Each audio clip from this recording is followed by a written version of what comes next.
Okay. So there was some snag in the system.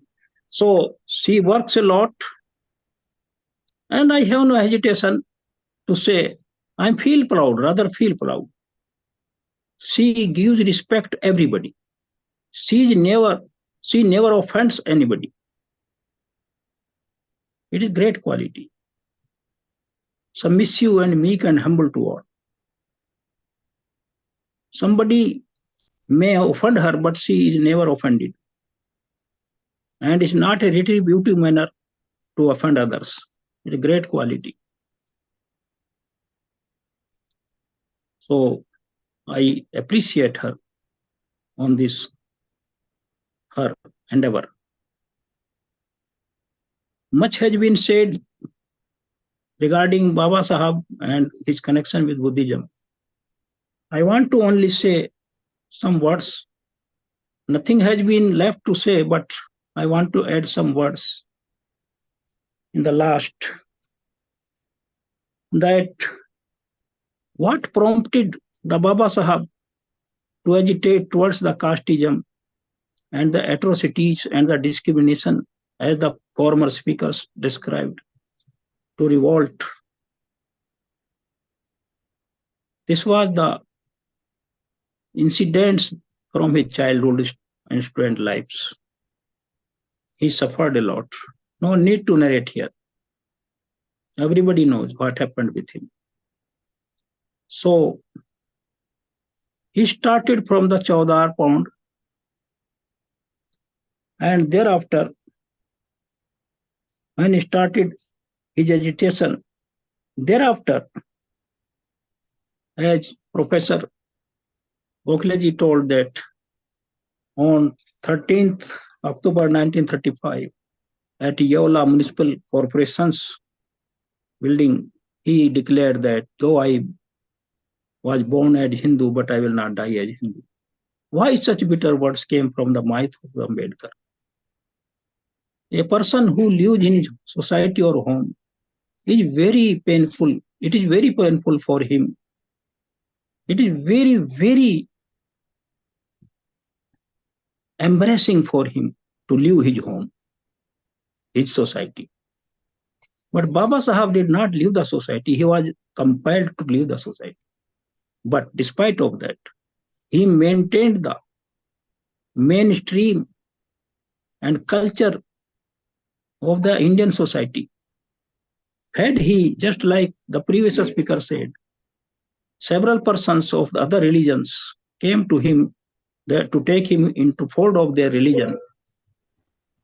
He said to them, leave all the books of your religion to me. I will read and thereafter give my opinion. He read over all the books of the religions, Christianity, Sikhism, Muslims, others, Parsis. But after reading all the books, he said only one thing, as Namrataji and Gokhaleji said. He said, the liberty, equality, fraternity is the sole spirit of the humanitarianism and egalitarian. It is only in Buddhism. So he embraced Buddhism. Only these trinity of these three words, liberty, equality, fraternity, these are found only in Buddhism, as Baba Sahab said. And we are experiencing also in the Mahabodhi society in our life also.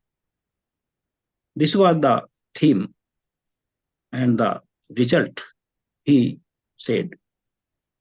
Thereafter, after this, when there was a first roundtable conference,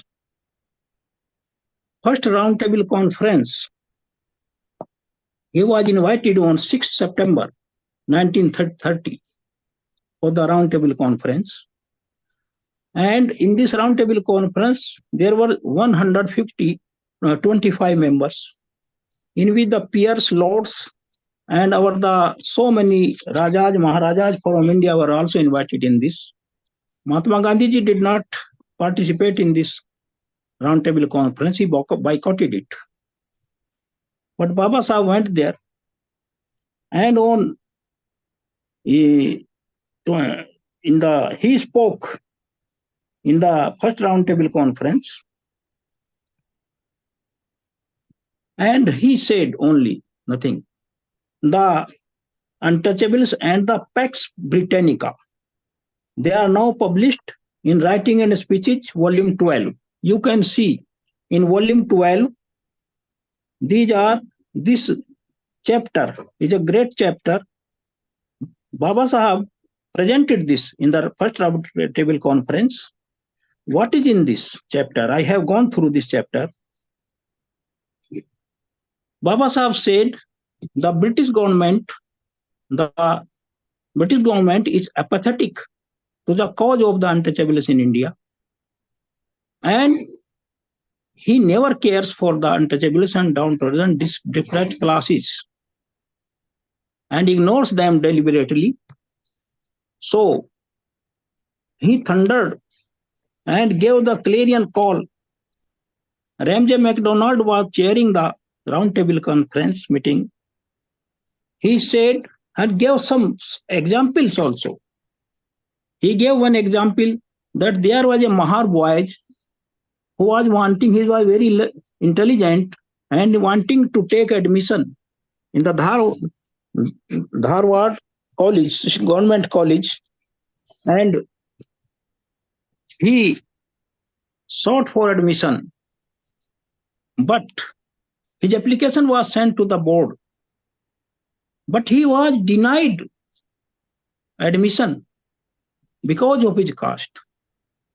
The board said, though he is very intelligent and deserves to be admitted, but he cannot be given admission because he is Mahar.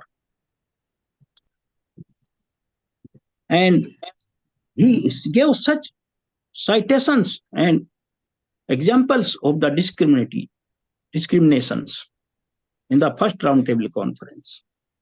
And Baba Sahab, in this roundtable conference, when he gave this paper, read this paper, he also said,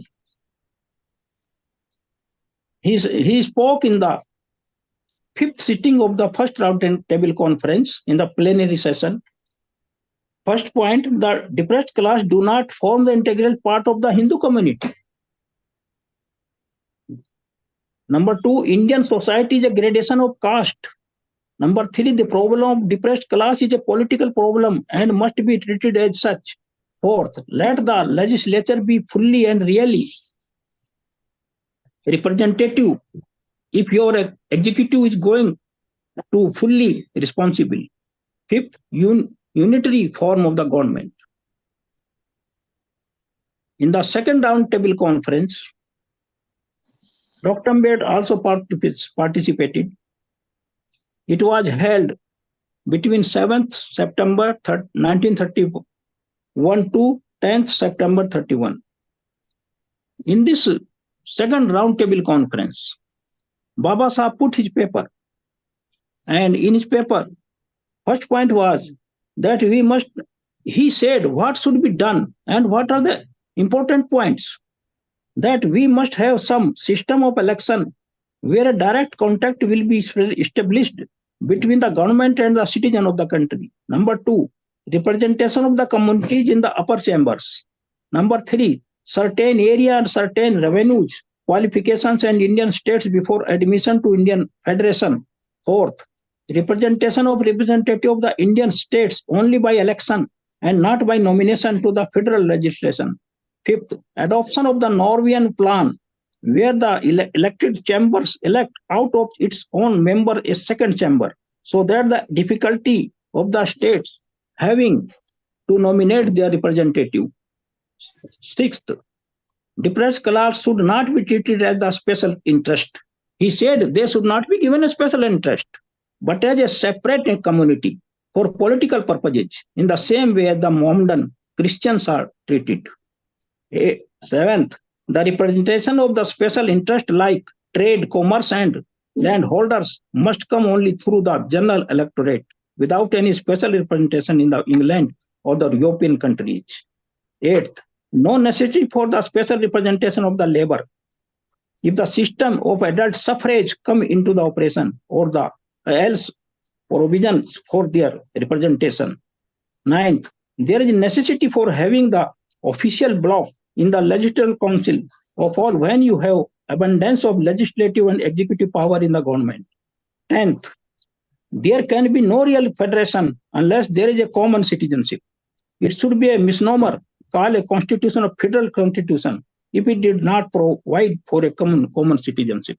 These were the points Baba Sahib put up in the second roundtable conference. And you know what happened there? Everybody knows, no need to reiterate it because the paucity of time.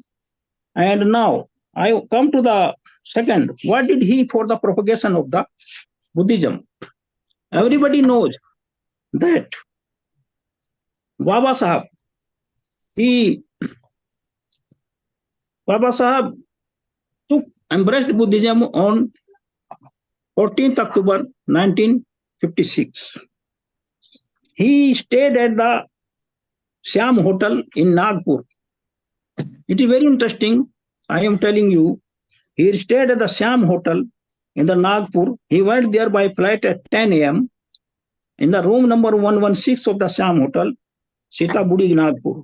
He is accompanied by the Nanak Chand Rattu, his private secretary, Mr. Verel, Mrs. Savita Ambedkar. He is guarded by the Swam Sevaks and others persons. At noon, Bhikkhu Chandramani, you, as a being president of the Mahavajra Society of India, if these words had not been of the Dr. Ambedkar, I must have not said these words because these are the so bitter words and truth. At noon in Siam Hotel, Baba Sahib talks to Bhikkhu Chandramani. I will take refuge of the Buddha. I will take refuge of the Dhamma, but I will not take refuge of the Sangha. He said, I will not take refuge in the Sangha. All the monks and workers feel shocked upon this. He repeated, Sangha is very corrupt. I am very sure. I will not take refuge in the Sangha. No one dares to utter a single word. Baba Sahib again reiterates, Sangha is very corrupt. By tomorrow, I want your decision on this. But I am very sure I am not going to take refuge in the Sangha. You have to manage accordingly. Now, the role of the hour. The then learned General Secretary, Dr. D. Wali Singh, was there before Baba Sahib. After listening all this, monks and Wali Singh got perturbed, and it was a serious troubled situation. When on the 13th October, again all the persons went and the monks went there. Baba Sahib, what have you thought? Baba Sahib asked regarding, I will go in the refuge of the Buddha and Sangha, not Buddha Dhamma and not in the refuge of the Sangha. Nobody was able to give the reply. Nobody could convince the Baba Sahib. Then one Upasak and his lieutenant, Baba Sahib, Mr. Baman Rao Godbole, politely narrates the definition of the Sangha of the Buddha and says, Baba, you are not going to take refuge in the Chandramani, who ordained him, who initiated him in the Buddhism. You are not taking refuge of the Chandramani. You are taking refuge of the Sangha, which has been defined by the Lord Gautam Buddha. How dare we can exclude the Buddha from the Sangha? We cannot exclude the Buddha from the Sangha. The Buddha is included in the Sangha. There is no Sangha without the Buddha. He has established the Sangha. He remains in the Sangha. He directs the Sangha. These were the pleadings Baman Rao Godbole presented before the Baba Sahib. Baba Sahib then, upon listening the Baba reacts confidently, pointing towards the bhikkhus. Baba Sahib listened carefully and pointed towards the bhikkhu. Yes, this is right. I did not want to listen this from your mouth. He said to Baman Rao Godbole, because he was Upasak, he was not a monk, but from the mouth of the monks.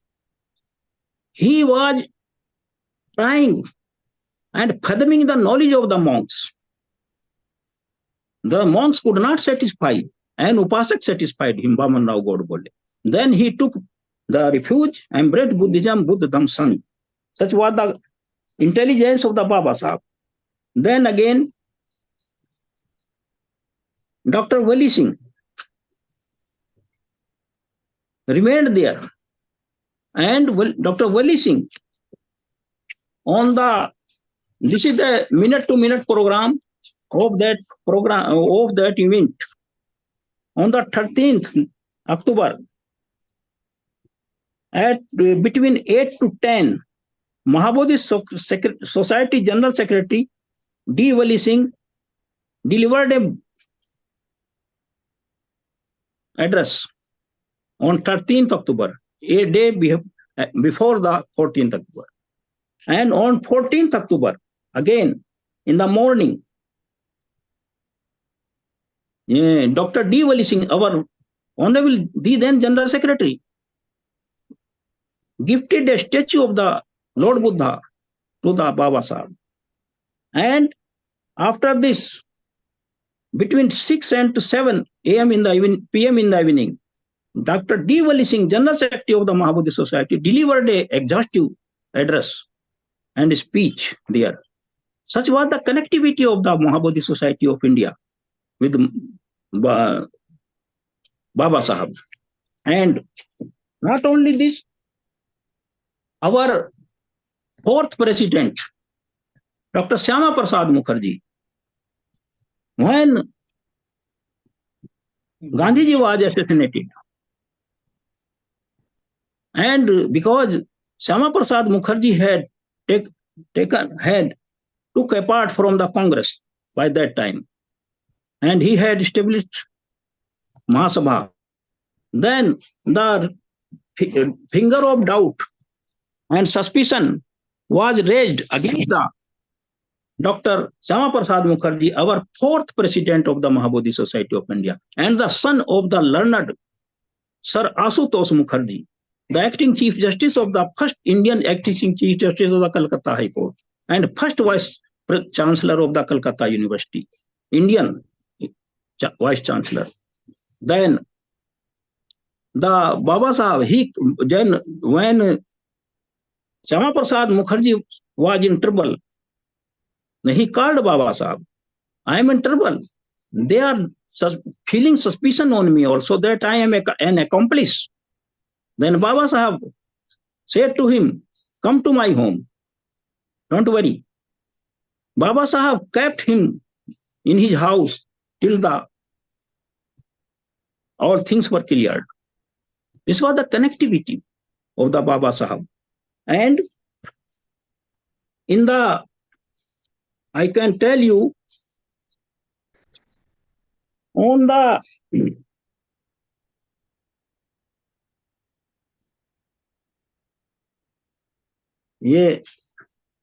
Baba Sahib went to Ceylon in the June, and there he gave a lecture on the 6th June 1950. Dr. Ambedkar addressed a public meeting to the town hall, Colombo, organized by Ceylon Dalit Federation. Speaking on the event, he states, for the past so many years, we have been fighting politically for our political rights and social equality, because Sri Lanka was also under colonial rule at that time. The same things were happening here, just like in India. The Britishers were suppressing and depressing all the native of their countries. So Baba Sahib gave a very encouraging lecture there and infused enthusiasm against the colonial rule and to strengthen the Buddhism on 6th June 1950. And prior to this, Bhikkhu Loknath, he was a Ceylon, Sri Lankan monk. 10th June 1936, he met Baba Sahib, because Baba Sahib on 10th October and 1935 at Yola had declared that I will not die as Hindu. Then Bhikkhu Loknath of the Ceylon met the Baba Sahib and requested him to embrace Buddhism. He had a long conversation with the Baba Sahib. When the Bhikkhu Loknath came out from the meeting room, the people waiting outside asked Loknath Bhikkhu from Ceylon, what is your view? Which way will Baba Sahib go? In which religion he will go? Because the whole nation was nervous because the large chunk of the population of the depressed classes, scheduled caste, backward, will go and block in that religion where Baba Sahab, if he goes in the Muslim, then the population of the Muslim will increase and population of every religion will increase and the Hindu will be in the minority. It was a great problem in India. But Bhikkhu Loknath said, so far I can feel, he will not go in any religion. Certainly he will embrace Buddhism. He has predicted so. What happened true after that? So, Baba Sahab, he was a true nationalist. He became the victim of the great atrocities at the hands of the upper castes since childhood till death. But he never fostered hatred against the perpetrators of the hatred and the acrimony upon him, atrocities, because he was Bodhisattva. He was Bodhisattva. Had he not been Bodhisattva, he was given the total authority to be chairman of the drafting constitution, chairman of the drafting committee of the constitution. Everybody knows here now. And there are so many castes and sub-castes in India. And the most sufferer were the depressed class from the Baba Sahib belonged to. But he never wrote even a single alphabet discriminately to favor his community. Today, the constitution is before all. Nobody can find out that Baba Sahib favored at any point to the depressed class. He was secular. He was Bodhisattva. Had he not been Bodhisattva, he must have not accomplished such a constitution. But he was Bodhisattva. So, this the constitution which you are living under was so beautifully, so faithfully, just in a justified manner was drafted. And he said, if anybody will ask me, what your choice between the India and you, I will opt India first. And if anybody will ask me, what is the choice of the India and your society, then he said, I will opt my society. But till last birth, I will lay down my life for the security of the country. So, Baba Sahab, nobody can. He was far ahead in thinking. The people could not read because he was far ahead, which now you are feeling. He had the vision of today. There is no example in the world. When he introduced the Hindu Code Bill, which could not be passed due to the opposition from the so-called upper caste members in the Lok Sabha. They opposed it in tooth and nail. The bill left, could not be passed. Baba Sahib resigned from the law ministers. What a great sacrifice for the upliftment of the ladies, women who are being butchered under the very discriminating conditions in the houses, in the kitchen. Baba Sahib started the welfare of the society like the Lord Buddha. Just like Lord Buddha initiated Amrapali, a courtesan, Nagarvadhu of Vaisali, Angulimal, the serial killer, Sunit, the scavenger, Matang, Chandal, Alwak, the demon. Just like on the same line, Dr. Ambedkar started his emancipation of the society. He chose first the depressed class and the depressed class of the women in our society, so-called high society. The upper caste and the high caste, which despised and hated Baba Sahab. More than that hate, they had for their wives and their ladies in the houses. They were not favorable to their wives. They wanted to keep them the slave and a machine to beget the children, to cook food in the hellish conditions. These were the so-called barristers. All were the barristers in the Lok Sabha at that time. And they opposed the Hindu Code Bill. What a pathetic condition. And Baba Sahib resigned for the cause of their wives, because at that time, the wives of the depressed class persons were having nothing.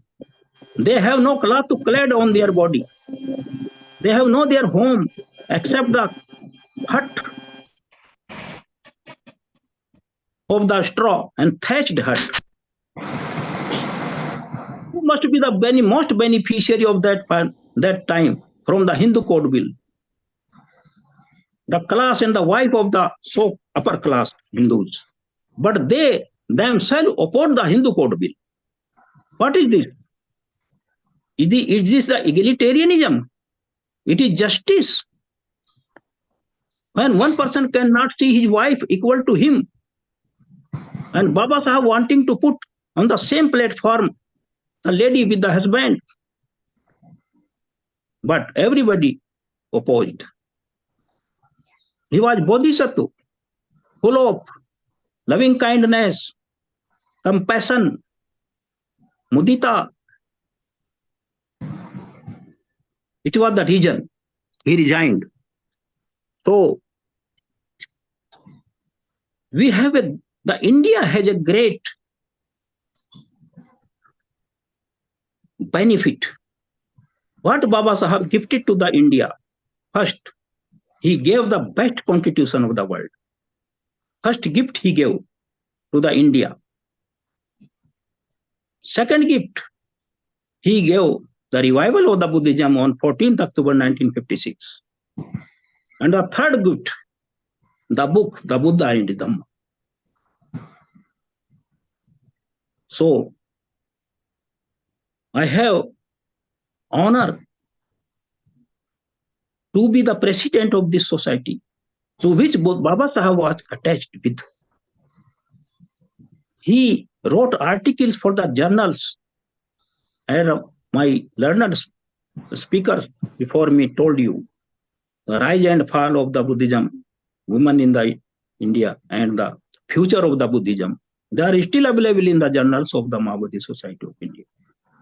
And the connectivity of the Sri Lanka, connected with the Mahabodhi Society of India.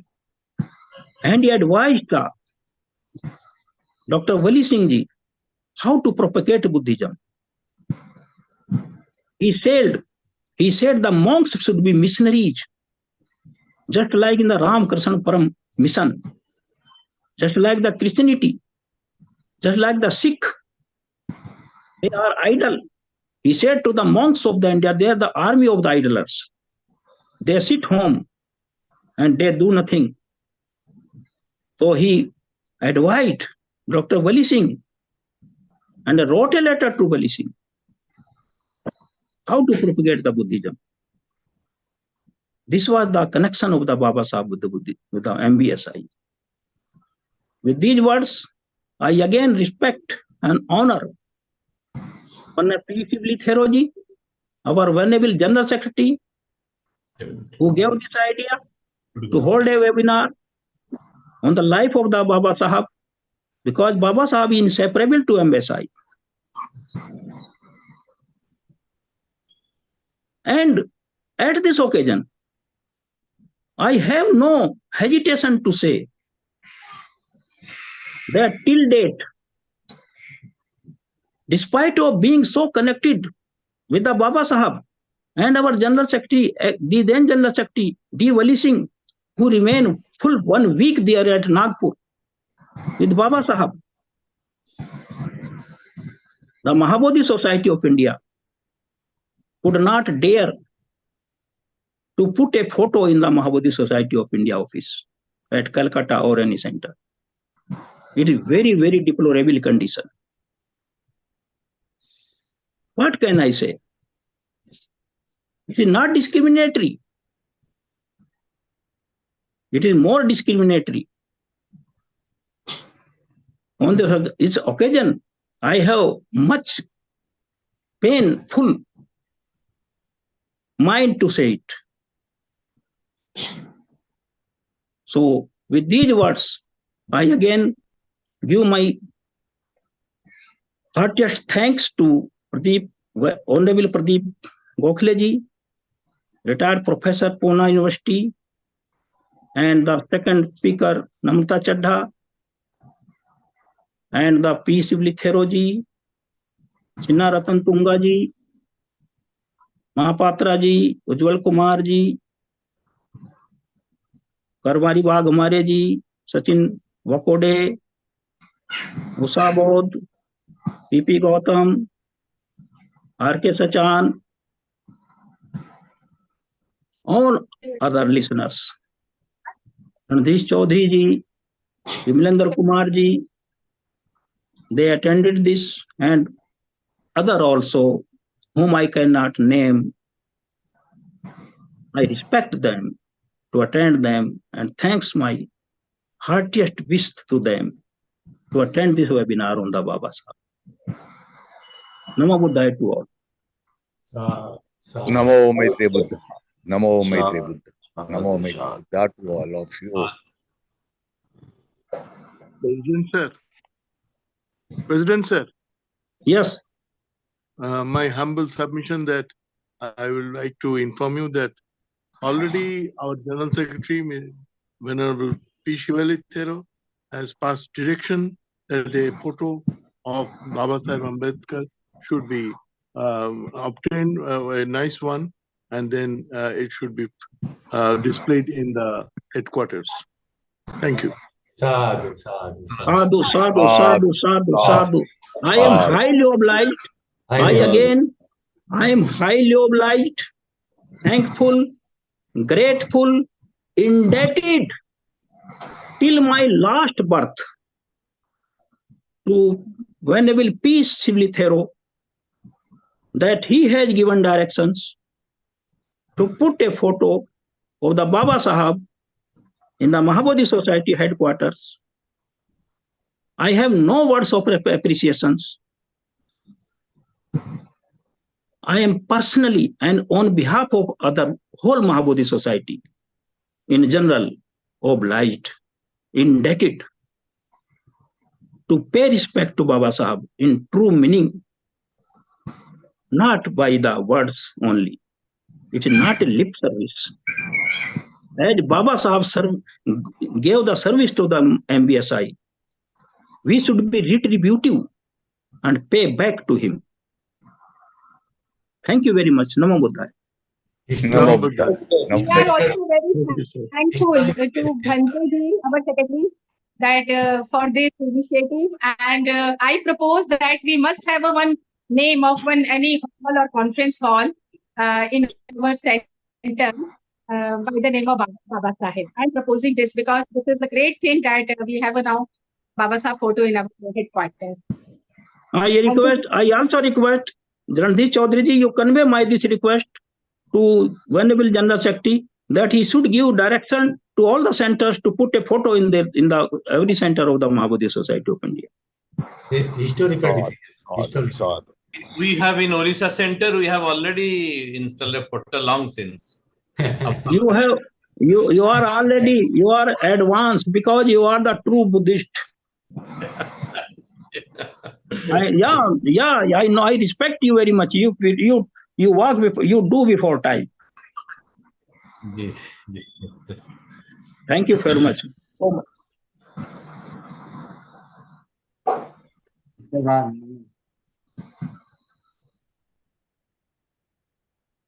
Mahapatra ji, conclude this with the thanks. So, May I request Bimalandu ji to give the vote of thanks? Thank you. No. Our Dr. Surendra Mahapatra ji is available here. So I request myself that kindly propose a vote of thanks on behalf of Mahabodhi Society. Kindly, sir, please. Okay, thank you. Thank you, Professor Bimalan Kumarji. Yes. It was a great evening today. Serious. I have seen the seriousness of the listener listening to the discourses and whatever the speakers offered, whatever the speaker spoke, the listeners were listening very intently. That was the greatest achievement of this evening. So everybody, Professor Pradeep Gokhaleji has spoken very eloquently, but very in a gist, the theme for what Dr. Ambedkar stood for and how he differentiated the Buddhism of his own understanding with that of the Buddhism that is being followed. What he later, Dr. Mahendra Singh ji told that he didn't wish to remain with the Sangha. He didn't accept that concept of Sangha and he differed, and how he was coaxed to accept it. So from my heart, I thank Professor Pradeep Gokhaleji for his speech. And then Mrs. Namrata Chadhaji, she spoke from her heart about her understanding of Dr. Bhimrao Ambedkar ji, and she spoke from another angle about the philosophy of Dr. Ambedkar. But finally, Dr. Mahendra Singh ji spoke everything from A to Z about the understanding and philosophy of Dr. Bhimrao Ambedkar ji. So, and he also expressed his anguish for in many organizations, not only in Mahabodhi Society, that Dr. Ambedkar has not got the place he deserves. In all over country, what Dr. Bhimrao Ambedkar, I personally treat him as a much bigger figure than Mahatma Gandhi ji. Because it was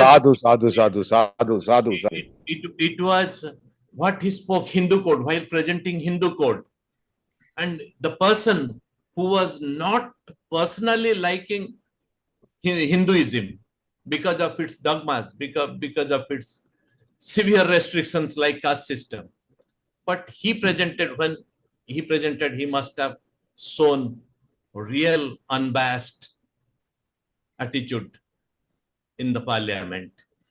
So I thank Dr. Mahendra Singh ji and Srimati Namrata Chadha ji for their presentations, and I thank all the listeners and Professor Bimalendra Kumar ji and other listener, Professor Ujjal Kumar ji, though they are the stars intelligentsia of our society. And I must thank all the listeners once again, and I conclude this meeting. Thank you.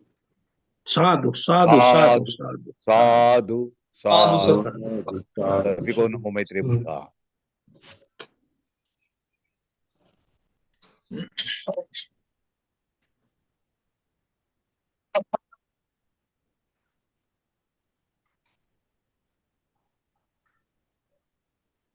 So the meeting comes to an end, right? Thank Hmm? you. We conclude here. Night, everyone. Okay. Live.